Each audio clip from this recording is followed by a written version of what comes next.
Hello, this is Wmpyr. Okay, so on my trip to Japan, one of the best things about it was that I got to meet some friends over there. I had never met them in person before, so I met three people, and one of them was is my student, and he has been training with me for a long time now, but this is through like video chat and stuff. But I had never met him in person, so this was the first time. Um, and then the other two are martial arts instructors. One of them is yeah, both of them have so much martial knowledge. It's just crazy. But well, one of the guys that I met, he is an instructor in Chinese martial arts, so Kung Fu, and he's also an instructor in Japanese sword, Iaido, right? So I remember when I was over there one time, I met this guy at a restaurant, and actually I met him at the train station, and then we walked to the restaurant, and then from there had some amazing conversation. And so I asked him. This is what I asked him. I said, in kung fu, there's a lot of like styles based on animals. Um, the eagle, the tiger, panther. So um, I was like, do you think the people that invented those styles, that they studied those animals, and that's how they came up with that style? And his answer was, I thought, was extremely brilliant. What he told me was, he said, no, this is image training. Like this is what they did was, this is imagination, human imagination. And so it's not that they literally sat down and watched how a tiger would, take on another animal, and they took notes, and then they're copying that. No, he said, as a human being is imagining and pretending if a tiger fought, from a human's perspective, what is it like? So it is in the world of fantasy, is what he said. And one of the examples he gave was, he made the praying mantis hand move, posture, the way they do the praying mantis thing, and he did that, and then he said, in praying mantis kung fu, for example, we shake the arm this way, like I mean, you've seen it. You've seen insects do that kind of movement where they like shake, right? And he said, in praying mantis kung fu, we do this, and it is to help us relax, right? And we all know, anyone who's done any kind of full contact fighting, any kind of real combat, that relaxing is an important part, because if not, you're just going to blow your stamina and you'll be done. And against a worthy opponent, you're going to be in big trouble. So you have to be able to control that. Anyone who's done any kind of, combat training gets that. So that makes sense. However, you really think a praying mantis needs to relax? and I was like, yeah, that's a perfect point. I right there when he said that, for me, I instantly understood what he was trying to say. Because the brain of a praying mantis is not the same brain as a human being. We in combat, it's a lot of pressure, and we freak out and we go, whoa. I live a normal life. All of a sudden, I'm in this confrontation, this physical altercation. This is not normal. What the hell? Uh, I could get in legal trouble. My family could be disappointed in me. So I start thinking all these things. Does a praying mantis think like that? No, I don't think so. So, it, my understanding from the biology animal behavior courses that I've taken, that the praying mantis makes, and other insects make, that kind of shaking movement to mimic the wind blowing against a branch or a leaf.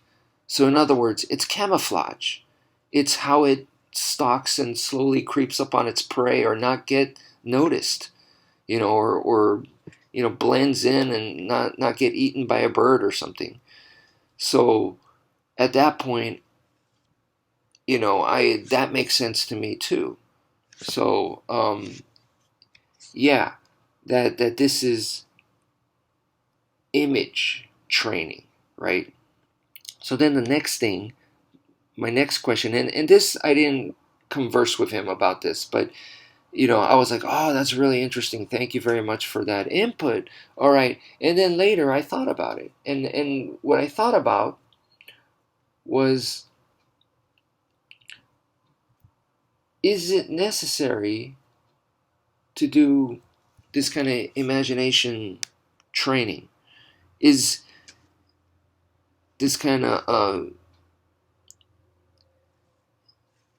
image, do we need it? Why go into tiger claw, or eagle claw kung fu, or crane, white crane, or do we need this, at all? Why not just be more scientific, and do, why even mimic? And when I say mimic, this, once again, it's with this, our understanding, human imagination of animals. Why put that in there at all, right? Because we all know that there's only so many ways the human body can move. If you go like that through logic and science, then yeah, you're not gonna have dragon, style, or you're not gonna have stuff like that. And I was thinking, kung fu, my understanding, the meaning of kung fu, basically it comes down to, what they're saying is skill. It's all about skill. Kung fu is skill. So I've had Chinese friends, and they've told me, like, you can say, oh, you have good kung fu, meaning you have good skill. And that could be applied to, like, you made um, a certain dish, you made ramen or something, and you could say, wow, your ramen's delicious, you have good uh, ramen kung fu. So you could just say it like that, or you play the piano beautifully, so you can say you have good piano kung fu. So kung fu means skill. So that tells me that their approach to all this is very, very logical, very scientific. They removed the, oh, if you're going to do martial arts, you need to be um, have a warrior code and be this way. I'm not saying they don't have that, but if you're saying kung fu is just skill, then this is the same in Japan, as you're going back to the jitsu, which means skill, rather than the do, which is the way. The way is how you walk the path. And if you're going to do that, you need to be a proper person. You need to be humble. You need to shed your ego. You need to do these kinds of things. Um, but if you're just like a sport fighter, you're just gonna fight, then that's not necessarily needed, right? So that's why in sports we can see total jerks, but they're successful, you know. But as a martial artist, no, right? If you include the do, the way, right? So if kung fu is just the skill, then they took out that kind of philosophy, the spiritualism. They separated that, is what I'm trying to say, right? And so, if then, why put in imagery? with the animals and stuff. And I think, this is just my own opinion, but I think it's because in performance here in the West, we see stuff like, we say stuff like, oh, this person, they got in the zone. And if you've played, basketball or baseball or football, you know exactly what that means. Sometimes people, they just get in the zone. And in martial arts, in Japanese martial arts, we could translate that to mushin, which means no mind, right? The samurai have been, they talk about that kind of stuff, and they're obsessed with that kind of stuff, right? The Bushido way, the Bushido code, they talk about that, right? And to me, when in Kung Fu you have certain these animals, like a tiger, or fight like a crane or a praying mantis or a dragon, that to me, I think, is that you're in the zone now. So yeah, you are invincible like a tiger at that moment. This style will evoke that. It conjures up you're now possessed.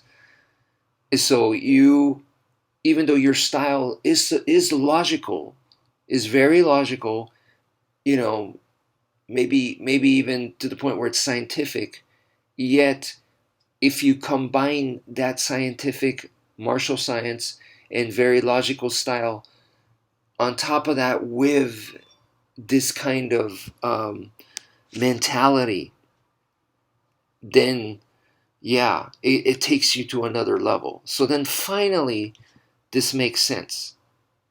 You know, this totally makes sense. And I've heard kung fu instructors say this, and like maybe they do Wing Chun, right? They do Wing Chun Kung Fu, and they go, "We are human. We're not animals." So they, in other words, they're putting down the other Kung Fu styles that do animal type stuff, right? They like monkey Kung Fu or whatever. They're putting it down, and I think shame on them. They basically that's like political mudslinging, and yeah, I maybe an instructor said that when he was young, and hopefully he's matured later, but then he should go back and say, I said this when I was younger and I was wrong, I'm sorry. I think you should have the balls and the compassion to be able to say something like that. um, so anyway, I myself, um, always liked the kung fu systems. It honestly, it was just way too complex for someone like me.